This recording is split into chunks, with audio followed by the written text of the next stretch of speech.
Good morning and welcome to the Bible in 1 year. My name is Leilani, and I am thrilled to share with you in Deuteronomy 16 today what I believe the Lord has shown me to speak to you about.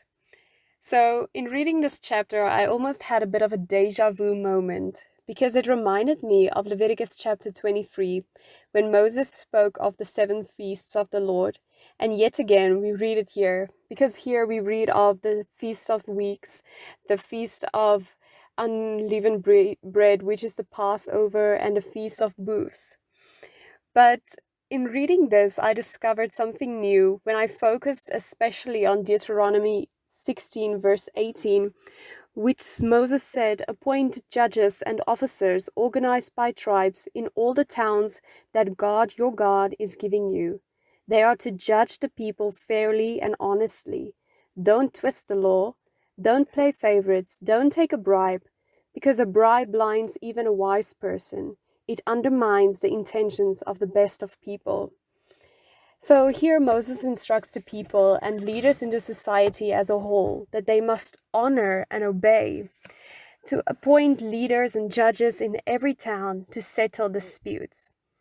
In reading this, I imagined if I were to be an Israelite at that time in one of the tribes and they were to say, "But Lonnie, you are to be a judge," I would look at myself and say, "But I'm unqualified," because sometimes my discernment is not what it's supposed to be. Sometimes I have a lack of making choices to choose the right thing. So I don't feel fit to be a judge.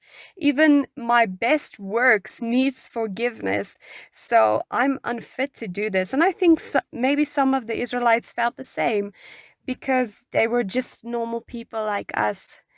And I was thinking in this moment, WWJD, what would Jesus do? And what kind of judge Jesus is?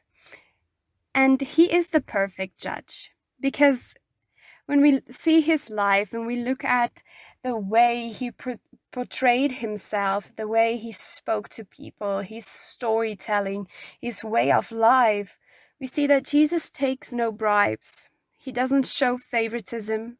He always maintains justice, and his decisions are always perfect. For in Romans 2, verse 11, it clearly says, "For God does not show favoritism, for he is the only judge who would take the penalty of our lives and sins on himself.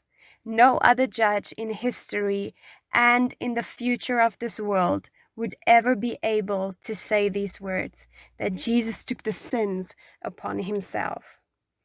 And maybe we are not all called to be judges. And I think some of us would say, "Yes, praise the Lord, for I will not be a good judge, so it's okay if I'm not called to be a judge." But I do believe that we are all called to imitate Christ as he was the perfect example of life on earth. And we are to strive to live a perfect and whole life. Paul said, "Imitate me as I imitate Christ." And I think in our way of living, in our way of making decisions, I think we should look at what Jesus did so we can say, "Lord, but help me to choose wisely. Help me to have a spirit of discernment, to make good choices, choices that you called me to do." And I do think that all of us have a choice to make today, whether it's something small or whether it's something big. I want to urge you and encourage you to choose the path of Jesus, to not show favoritism, to not take bribes, to always maintain faithful and just and full of justice. And may we choose to follow Christ as the perfect example. Have a lovely day.